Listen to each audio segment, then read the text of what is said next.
బత్తాయిలు చాలా పిసికేసుకుంటున్నారంట గత వారం రోజులుగా. నాకు కాదు, చాలా టెన్స్ ఆఫ్ ఛానల్స్ వీడియోస్ చేశారంట.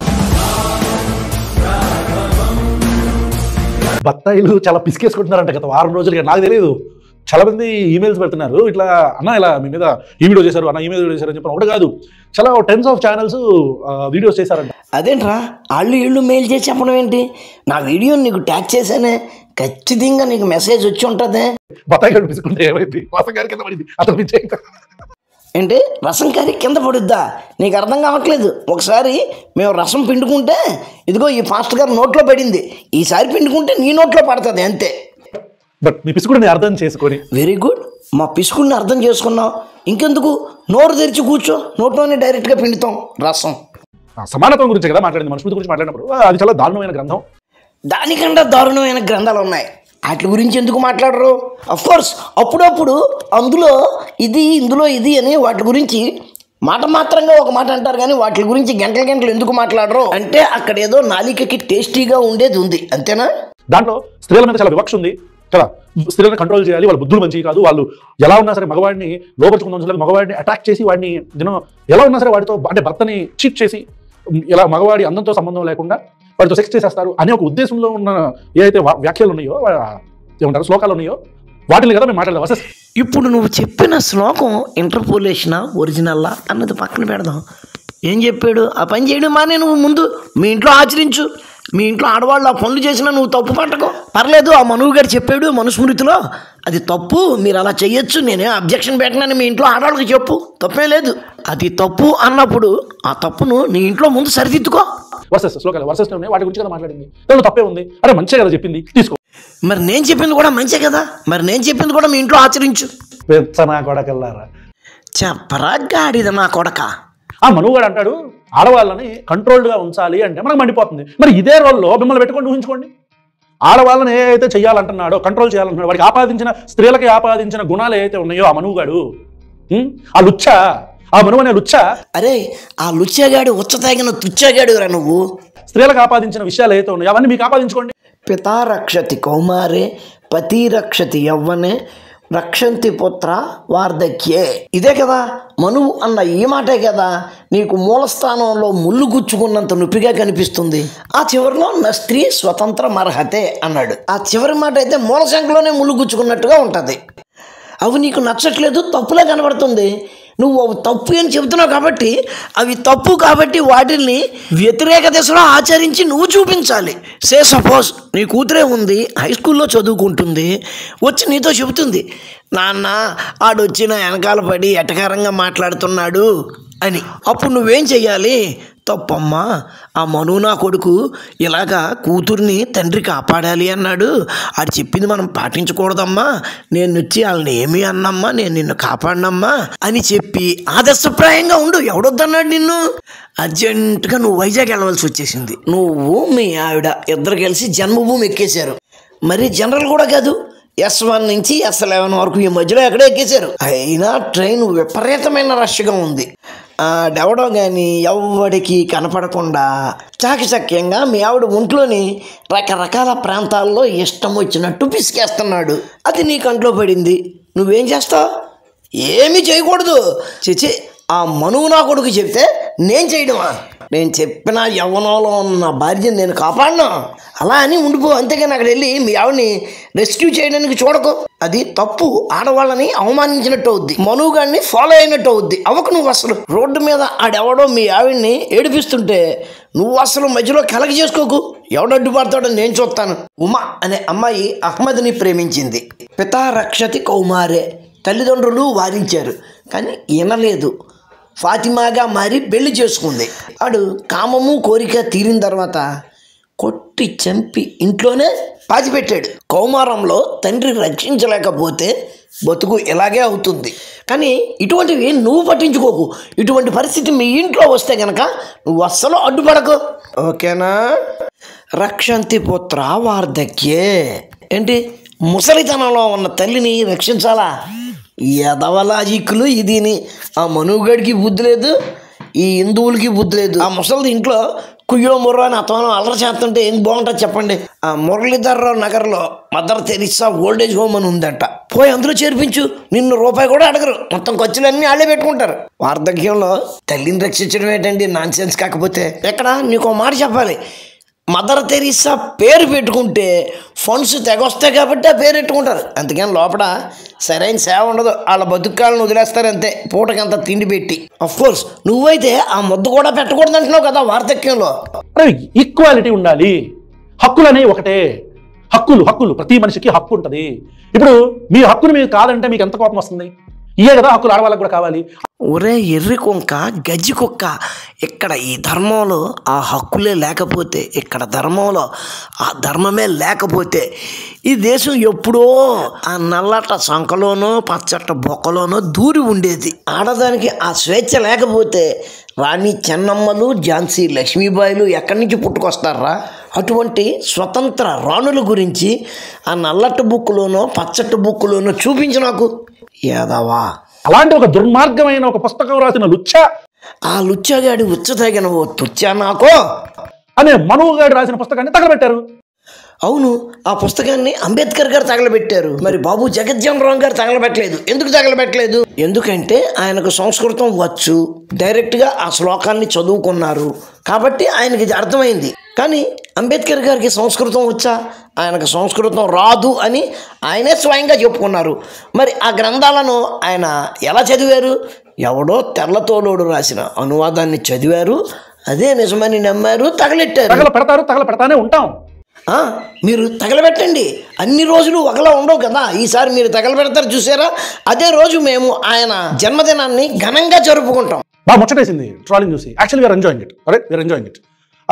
మీరు ఇలాగే కంటిన్యూ చేయాలి ట్రాలింగ్. ఓకే, ఆ విషయంలో నువ్వేం టెన్షన్ పడకు, నిన్ను నేను దత్తత తీసుకుంటున్నాను, ఓకేనా? మనుస్మృతి మీద ఒక సిరీస్ ప్లాన్ చేసాం. ఎందుకంత ఉత్తిత్రం కష్టపడ్డాము అంటే కొంత ఫలితం ఉండాలి. ఇక్కడ కనిపిస్తున్నాడు చూడు, ఈయన పేరు హమారా ప్రసాద్. ఆయన ఫోన్ నెంబర్ కావాలంటే యూట్యూబ్లో దొరుకుతుంది, నెతుక్కో. మనుస్మృతి మీద ఆయనతో డిబేట్ చేసి ఆయనను ఓడిస్తే కనుక 10 లక్షలు ఎంతో అవార్డు కూడా ఇస్తానంటున్నాడు. ఇక్కడ సిరీస్ చేయడం కాదు, అక్కడికి వెళ్ళి వాదించు. కోర్స్ నువ్వు చాలా మొగోడివి నాకు తెలుసు. అక్కడికి వెళ్ళి వాదించి ఆయన్ని ఓడించి ఆయన ఇచ్చే ప్రైజ్ మనీ తెచ్చుకో. మనుషుల మీద ఉండే వివక్ష, మనుషులను ఏ రకంగా మను అనేవాడు విభజించాడు, వాళ్ళకి మళ్ళీ ఎలాంటి గుణాలు ఆపాదించాడు, మనుషుల్లో మళ్ళీ జెండర్స్ని ఎట్లా డివైడ్ చేసి, నీ కుష్టుకంపు రోగాన్ని పక్కన పెట్టి ముందు మను ఏమన్నాడో అది చెప్పు. స్త్రీలను ఎంత నీచంగా ఆలోచన చేసేలాగా మగవాడిని వాడి మైండ్ సెట్ని ప్రిపేర్ అయ్యేలా చేశాడు. చెప్పాను కదా, నీ పైత్యము నీ రోగము మాకు చూపించొద్దు, ఆ గ్రంథంలో ఉన్న వాక్యాలు చెప్పు చాలు. దీంట్లో ప్రథమాధ్యాయంలో వర్సెస్ వచ్చేసి 93, 94, 95. ఓకే, దీంట్లో డైరెక్ట్గా అర్థం చేసేస్తాం మనం, అవన్నీ నోరు తిరగలేదు. నాకు నోరు తిరగదు అని మింగించుకుందాం అంటే కుదరదు. ఇక్కడ మెయిన్ అదే, ఆ శ్లోకాలే. నువ్వు అక్కడ ఆ శ్లోకం చూపిస్తేనే కదా నువ్వు వాగుతున్నది ఆ శ్లోకంలో ఉందా లేదా అని తెలిసేది. బ్రాహ్మణుడు బ్రహ్మదేవుని ముఖము నుండి అన్ని వర్ణముల కంటే ముందు పుట్టినాడు. బ్రాహ్మణుడు అంట మనుషుల ముందు వర్ణాల కింద విభజించాడు ఈ లుచ్చా. అరే లుచ్చా, నువ్వు లుచ్చా, నీ బాబు లుచ్చా, నీ తాత లుచ్చా. మనిషి ముఖం నుంచి మనిషి పుట్టమైంది నాకు అర్థం కాదు. మీకు తెలిస్తే కామెంట్ పెట్టండి. కామెంట్ పెట్టడం ఏంట్రా, ఏకంగా వీడియో పెడుతున్నాను చూసుకో. అరే గాడిదా, మొహంలోంచి మనిషి పుట్టడం ఏంటి అని అడుగుతున్నాం. మరి మట్టి ముద్దలోంచి మనిషి పుట్టడం ఏంటి? అక్కడ అనుమానం రాలేదా? అది సైంటిఫిక్గా ఉందా? అక్కడ మాట్లాడడానికి నోట్లో పెట్టుకున్న గుత్తి అడ్డు వచ్చిందా? బ్రాహ్మణుడు ముఖంలో నుంచి మనిషి పుట్టాడా? సిగ్గు శరం లజ్జ లాంటి అన్నం ఉంటే కదా బ్రాహ్మణుడు ముఖం నుంచి మనిషి పుట్టాడా?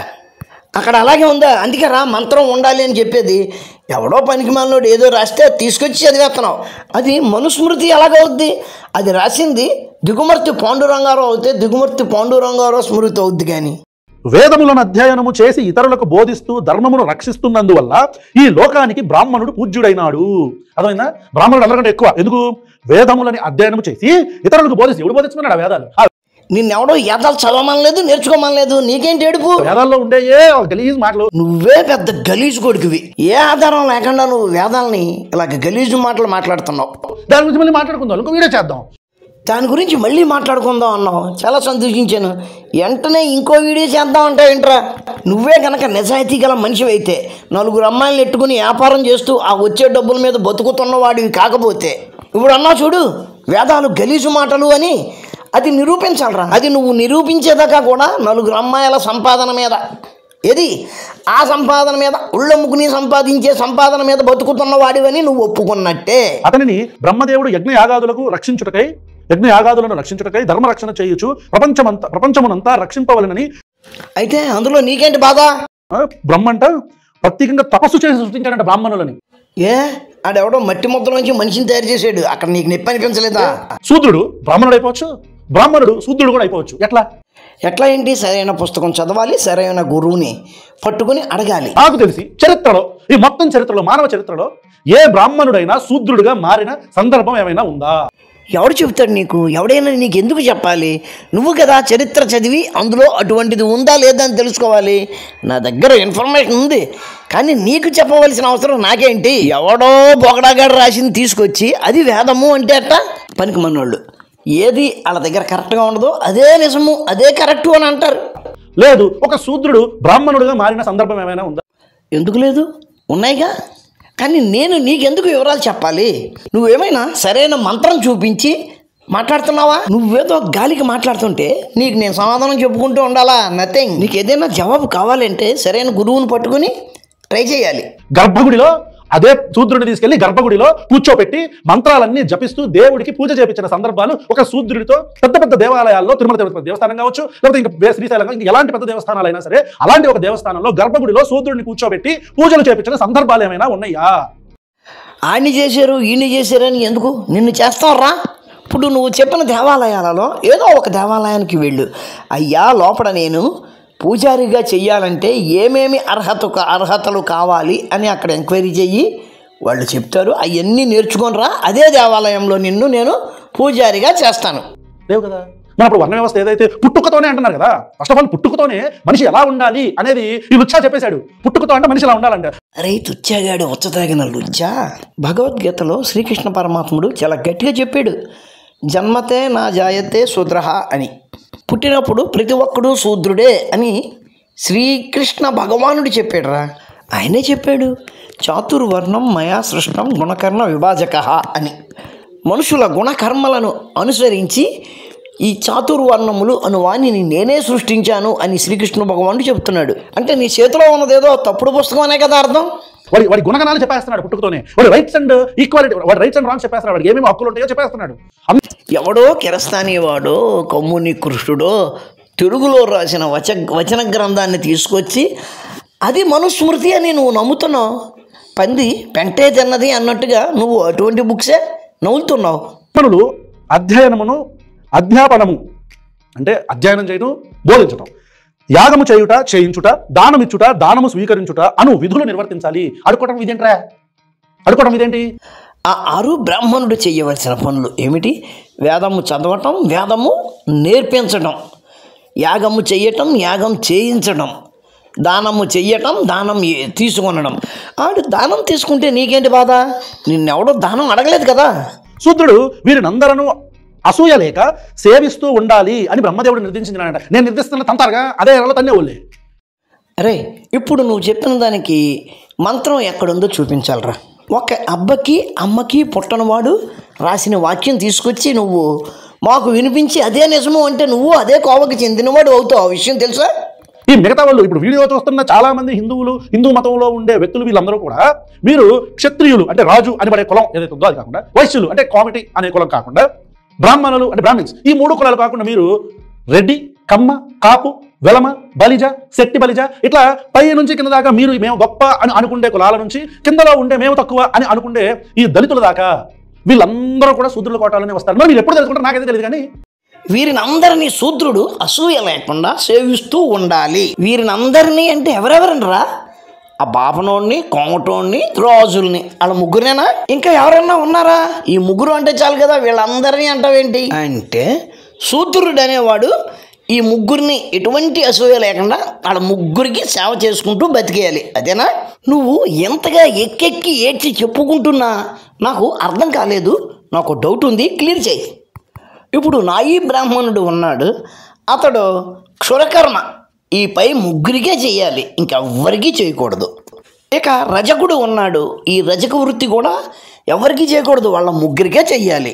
పద్మశాలి, చర్మకారుడు, స్వర్ణకారుడు, మత్స్యకారుడు వీళ్ళందరూ కూడా కేవలం వీళ్ళ ముగ్గురికే సేవ చెయ్యాలి. అదేనా నువ్వు చెప్తున్నావు? ఒక రజకుడు నాయీ బ్రాహ్మణుడికి బట్టలు ఉతకకూడదు, ఒక నాయీ బ్రాహ్మణుడు ఒక రజకుడికి క్షురకర్మ చేయకూడదు, వాళ్ళెవ్వరికీ కూడా ఒక శాలివాహనుడు కుండలను ఇవ్వకూడదు. ఆ పై 3 వర్గాల వారు తప్ప మరే వర్గము కూడా చర్మకారుడి నుంచి సేవలు పొందకూడదు. అంతేనా నువ్వు చెప్పదలుచుకుంది? అంటే తెలివిగా అనుకుంటే కొంతమంది పుచ్చుబత్తాయిలు ఉంటాయి కొన్ని, అవి తెలివిగా మాట్లాడుతున్నాను అనుకుని ఇట్లా మాట్లాడుతుంటాయి. ఏం మాట్లాడుతుంటాయి అవి? లేదు అప్పుడు చిన్న చెప్పాను కదా, మనధర్మ శాస్త్రం ఆ యుగంలోది ఇప్పుడు వేరు, ఇప్పుడు మనం ఉన్నది కలియుగంలో, ఈ యుగంలో పరాయ సంస్కృతి మాత్రం. అరే నువ్వు చచ్చుబత్తాయివి పుచ్చుబత్తాయివి ఇటువంటి వక్ర భాష్యాలను మీలాంటి నిత్యదరిద్రులు తీసుకొచ్చి ఇట్లా ప్రశ్నించేదాకా ఇటువంటి చెత్తా చెదారం సాహిత్యంలో ఉంది అని కూడా తెలియని మా పెద్దవాళ్ళు అర్థం కాక ఏం చెప్పాలో తెలియక అట్లా చెప్పి ఉండవచ్చు. ఆ పుస్తకంలో ఉంది కాబట్టి అది నిజము అని వాళ్ళు అనుకునేవారు, మేము కాదు. ఎందుకంటే ఆ పుస్తకాన్ని అలా ఎవరు రాశారు, ఎవరు అనువాదం చేశారు అన్న విషయాలు మాకు పూర్తిగా అవగతం అయింది. నువ్వు ఇలాంటివి చెప్పినప్పుడు అవి చరిత్రలో ఎక్కడ ఉన్నాయో మాకు చరిత్ర బుక్కుల్లో నుంచైనా చెప్పాలి, సాహిత్యంలో నుంచి అయినా చెప్పాలి. సాహిత్యంలో నుంచి అంటే మీ ఫాదర్స్ రాసినవి కాదు రోయ్, ఒక 200 సంవత్సరాలకు ముందటి గ్రంథాలలోంచి చూపించాలి. ఎందుకంటే నేను అలా చూపించు అనగానే ఇదిగో మాలపల్లి నవల అని చూపిస్తావు. ఈ నాటకాన్ని రాసింది ఎవరు? ఉన్నవ లక్ష్మీనారాయణ గారు. ఆయన తన సమకాలీన సమాజంలో ఉన్న విషయాలను అందులో రాశారు. తెల్లతోలోడు ఇక్కడకు రాని కాలంలోనే అటువంటివి ఉంటే గనక అటువంటివి చూపించు. అంతకుముందు రాసేవన్నీ బేపనోళ్లే కదా రాసుకునేవారు, మీ బేపనోళ్లే వాళ్ళకు చెడుగా రాసుకుంటారా అని నువ్వు ఎదురు ప్రశ్న వేస్తావు, అది నాకు తెలుసు. కానీ నువ్వు అలా అడగడానికి లేదు. ఎందుకు అంటే ఈ మాలపల్లి నాటకాన్ని రాసిన ఉన్నవ లక్ష్మీనారాయణ గారు ఎవరు? పంతులు. ఆయన పేరే ఉన్నవ లక్ష్మీనారాయణ పంతులు. మరి మనుస్మృతి గురించి బ్రహ్మానందం గారు మాట్లాడని ఎందుకు పిసికేసుకొని రసాన్ని కాచేసుకున్నారు? అరే సూకర గొద్దెలోని బద్దిపురుగా బ్రహ్మానందం గారే కాదురా, ఎవరు మాట్లాడినా మేము అట్లాగే అడుగుతాం, ఆధారాలు చూపించమంటాం. కలుషితమైన ఆ పుస్తకంలో ఉంది కాబట్టి నేను నిజము అనడానికి కుదరదు, దానికి ఆధారాలు చరిత్రలో చూపించమని అడుగుతున్నాం. నిన్ను కూడా అదే అడుగుతున్నావురా సూకర గొద్దెలోని బద్దిపురుగా. మరి మనుస్మృతి గురించి మాట్లాడుతున్న వ్యక్తుల మీద ఎందుకు ట్రాల్ చేస్తున్నారు? ఎందుకు చేయకూడదు? బరాబర్ చేస్తాం. అది కలుషితమైన పుస్తకము అని మాకు తెలుసు, నీకు తెలుసు, కానీ ఒప్పుకో. నువ్వు తెచ్చిన మనుస్మృతి అనే గ్రంథం ఎక్కడ రాయబడింది? ఇంగ్లాండ్లో తయారు చేయబడింది. తెల్లతోలోడు ఇక్కడకు రాకముందు ఏదైతే మనుస్మృతి అని ఉండేదో అది కరెక్టు. అది నీ దగ్గర ఉంటే తీసుకురా. కొత్తది కొనుక్కోవాలి అంటే గనక హమారా ప్రసాద్ని అడుగు, అడ్రస్ చెబుతాడు ఎక్కడ దొరుకుతుందో. మనుషులని వర్ణాల కింద విభజించి మనుషుల్లో వ్యత్యాసాలు క్రియేట్ చేసి, మనుషుల్లో విభజన వ్యత్యాసాలు అవి ఎక్కడ లేవు. ఏదన్నా స్కూల్లోకి వెళ్తే అక్కడ ఒక హెడ్ మాస్టరు, కొంతమంది బీఈడీ అసిస్టెంట్లు, కొందరు సెకండరీ అసిస్టెంట్లు, కొంతమంది టీచర్లు, ఒక అటెండరు, ఒకరో ఇద్దరు గుమస్తాలు, విద్యార్థుల్లో కూడా మళ్ళా ఆడ మగ వ్యత్యాసం. ఎక్కడ ఉండవు వ్యత్యాసాలు? ఏదైనా ఒక కార్పొరేట్ ఆఫీస్కి వెళ్ళు, అక్కడ చైర్మన్ ఉంటాడు, వైస్ చైర్మన్ ఉంటాడు, మేనేజర్లు ఉంటారు, సెక్షన్ హెడ్లు ఉంటారు, గుమస్తాలు ఉంటారు, అటెండర్లు ఉంటారు, ఫీల్డ్ ఫోర్స్ ఉంటారు. ఎవరి పని వాళ్ళు చెయ్యాలి. అటెండర్ వెళ్ళి చైర్మన్ కూర్చుంటే కుదరదు కదా. అది విభజన కాదా? అది వ్యత్యాసం కాదా? ఆ నల్లట్ట బుక్కోళ్ళకి అటువంటి విభజన అక్కడ తెలియదు. మొట్టమొదటిసారి దాన్ని ఇక్కడ చూసేటప్పటికి కుళ్ళుకుని దాని మీద విషం పూశారు. మిత్రులారా, ఆ ప్రశ్నగాడు అక్కడ చాలా విషయాలు మాట్లాడాడు. అవన్నీ ప్రస్తావించడానికి ఇక్కడ ఆల్రెడీ నిడివి పెరిగిపోతుంది కాబట్టి ఇక్కడ ఆపుతున్నాను. అయినా కానీ ఈ వీడియోను ఆయనకు ట్యాగ్ చేస్తాను. ఆయనకి ఈ వీడియో లింకు డైరెక్ట్గా వెడుతుంది. ఆయన ఏం సమాధానం చెప్తారో చూస్తాను. నువ్వు ఇక్కడ నా గురించి ఈ విధంగా మాట్లాడావు, ఆ విధంగా మాట్లాడావు కాబట్టి నీకు నేను జవాబు ఇవ్వను అని అనడానికి కుదరదు. ఎందుకంటే ఆయన ఏ అయితే పరుష పదజాలాలు వాడారో వాటికి తగ్గ స్థాయి పరుష పదజాలాలను మాత్రమే నేను వాడాను. ఆయన సున్నితమైన పదజాలం వాడి ఉంటే నేను అంతే సున్నితమైన పదజాలం వాడేవాడిని. చూద్దాం ఆయన సిరీస్ చేస్తాడట, మనం కూడా ప్రతి సిరీస్ చేయలేమంటారా? మిత్రులారా, వీడియో నచ్చితే లైక్ చేయండి, షేర్ చేయండి, మీ కామెంట్ పెట్టండి. మన ఛానల్ని ఇంకా సబ్స్క్రైబ్ చేసి ఉండకపోతే వెంటనే సబ్స్క్రైబ్ చేయండి. గంట సింబల్ నొక్కడం మర్చిపోకండి. చివరగా ఇంకొక చిన్న విజ్ఞప్తి, మీరు చేసే లైకు, మీరు చేసే కామెంటు ఈ వీడియో 10 మందికి వెళ్ళేలా యూట్యూబ్ చూస్తుంది. కాబట్టి లైక్ చేయడము, కామెంట్ పెట్టడము మర్చిపోకండి. జస్ట్ ఒక హార్ట్ సింబలో, ఓకే అనో, హలో అనో చిన్న మాట చాలు కామెంట్లో. ఉంటాను. నమస్కారం. మతోన్మాదంపై రామబాణం.